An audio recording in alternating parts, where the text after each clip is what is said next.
Kami sekarang berada di embung yang ada di Tiuh Waisido. Embung ini tidak ada prasasti, jadi kami tidak bisa menemukan pembangunan ini dari mana. Pembangunan embung ini di atas tanah milik warga setempat yang manfaat dari embung ini air dari bendungan tersebut tidak bisa dialirkan sebagaimana mestinya untuk petani-petani itu padi di bawah sana. Embung ini dibangun perkiraan tahun 2020 karena ada kami melihat jejak tulisan dari tukang pembuatnya. Ada embung berapa? Ada berapa embung? Dua yang saya tahu. Ada dua embung. Dua embung tuh pembuatan embung itu dari mana biayanya? Ya nggak tahu saya itu yang ini keponakan itu. Yang ngurusnya ya? Keponakannya sekarang udah ke Jawa. Terus embung itu sekarang masih dipakai masyarakat? Ya gimana orang kelanjutannya cuma bendungan aja ya. Itu kan cuma bendungan aja kayak tempat kepala itu. Bendungan aja. Terus itu dialirin nggak itu ke masyarakat? Ya mau dilirin di mana? Ada Ada petani, cuma kan nggak ada kelanjutan untuk ke bawahnya itu nggak ada bangunan. Itu kan sebenarnya kan bangunan istilahnya kan berkepanjangan, maksudnya dari embung di itu adalah dialirkan irigasinya. Itu maksud saya, tapi kan udah itu selesai. Jadi pembangunan itu hanya ngebangun embungnya, bendungannya aja. Pembangunan aliran irigasinya enggak? Belum ada. Makanya siapa yang melanjuti? Saya sih tanah itu dibikin artinya berfungsi untuk masyarakat di bawahnya kan. Tapi kalau enggak ya gimana, nggak ada kelanjutannya. Saya juga silahkan, di situ udah ada saluran, udah ada ini. Cuma kok nggak ada kelanjutannya gitu. Nah, tanah asalnya itu punya siapa? Punya saya. Hah? Punya saya. Tanah Pak D. Terus itu sekarang masih tanah Pak D apa dari? Iya, masih saya. Jadi tidak dihibahkan. Enggak ada. Jadi berarti data embung ini embung Pak D dong. Karena ya nggak tahu. Karena nggak tahu itu tanah makanya. Tersebut tidak dihibahkan. Karena saya kan kata saudara yang di kampung itu kan bilang saya dapat ganti rugi, tapi enggak ternyata gitu loh. Saya kan dapat tawaran kan gitu. Kalau itu menguntungkan monggo, kalau enggak ya jangan gitu loh. Iya. Karena saya cuma itunya. Dibikin embung. Dibikin embung, maksudnya kan. Jadi kan nggak bisa bertani lagi dong. Ya, Atau dia di pinggirnya itu jangan. Ya bisa sih, bisa tapi kan pinggirnya yang di embungnya kan enggak. jadi Enggak kena bendungan, kena ini gitu. dua embung itu tanah Pak D semua. Wah. Pak Lurah itu loh, Pak Palo. Yang buatnya. Bukan, tanah yang satu, embung yang satu kan punya Pak Kepalo. Oh, yang satu punya Pak. Yang Wanda itu siapa? Ya Wanda itu kan anak Pak Endarsi. Oh, anak Pak Endarsi. Indarsi itu apanya Kepalo? Ponakannya Kepalo.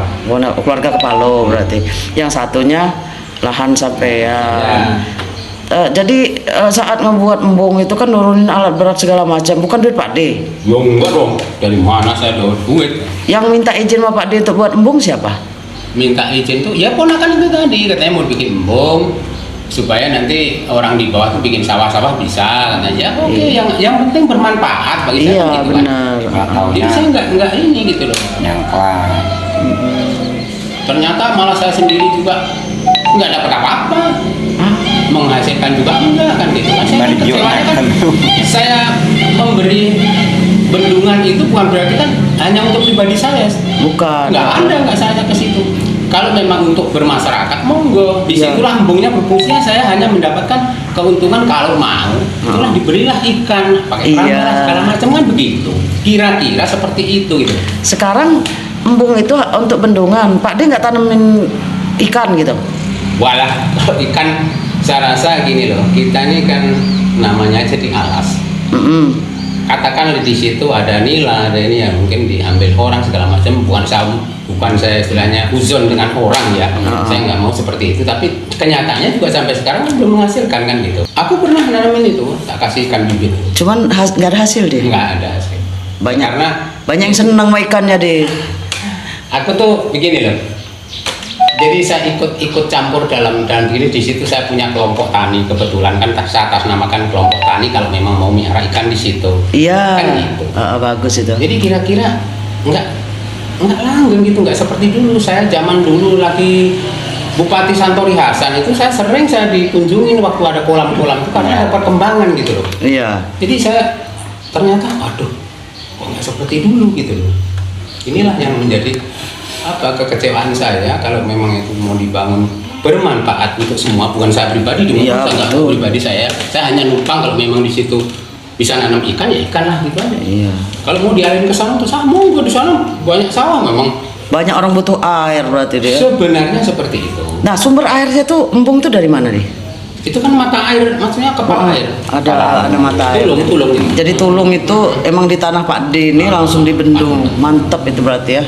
Jadi satu itu, keduanya ada yang di atas itu kan mengatakan bahwasanya dia nggak dapat ganti rugi, ya jangankan kalian, saya aja nggak dapat ganti rugi gitu. Oh, jadi ada tetangganya juga yang Jadi kena. kalau kita genangin keseluruhan, yang tergenang itu kan punya orang. Aku kan nggak enak disangkanya, wah Pak Wijaya anaknya sendiri saya jadi korban, saya nggak mau saya, gitu loh.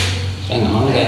Jadi yang saya maksud itu yang bermanfaat bangunan itu. Gitu.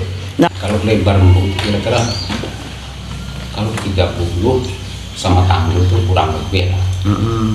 Kalau panjangnya itu mungkin sekitar 50-an, kurang lebihnya lah. Ya kurang lebih itu 30 ke 50. Kalau yang punya tetangga Pak D? Ya? Tetangga lahan berapa ukurannya? Tetangga lahan yang maksudnya yang kena itu embung. imbasnya air tuh. Ah.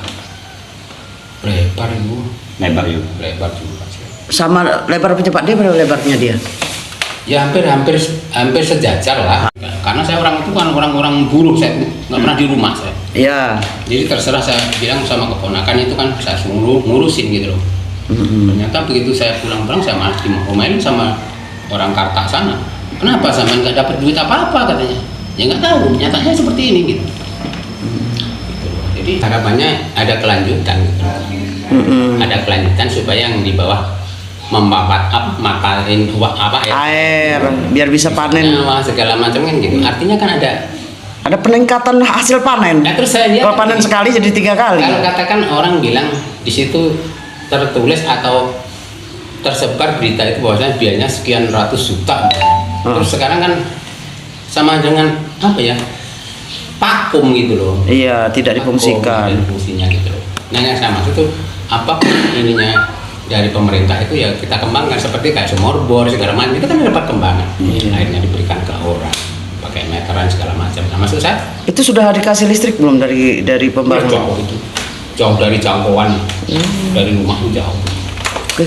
Kalau punya Pak Kepala itu dikasih. Oh. Tapi entah sekarang 600 apa 700 meter itu. Itu yang rumah belakang Bapak itu bagian juga batu dari sini.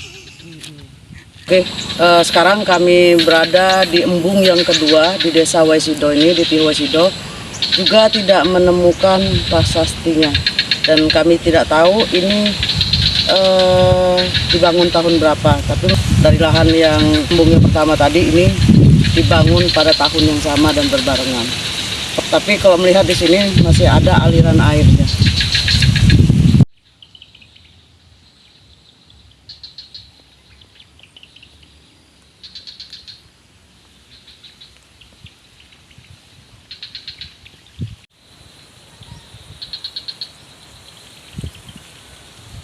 Bang, namanya siapa Bang? Budi. Embung ini dimanfaatkan oleh warga Bang ya? Ada sawah-sawah yang dialiri dari embung ini? Iya, di bawah sana ada. Banyak yang makainya Pak ya? Ya. Embung ini dibangun tahun berapa Pak? Nggak tahu ya. Nggak tahu. Ini. Terus itu yang ngebangun ini sumber dananya tahu nggak Bang dari mana? Kurang tahu kalau itu. Kurang tahu. Kurang tahu. Tapi embung ini bermanfaat untuk warga. Jadi di sini panen padinya nggak sekali berarti ya, sawah-sawahnya? Enggak. Oke, makasih Pak ya. Ya.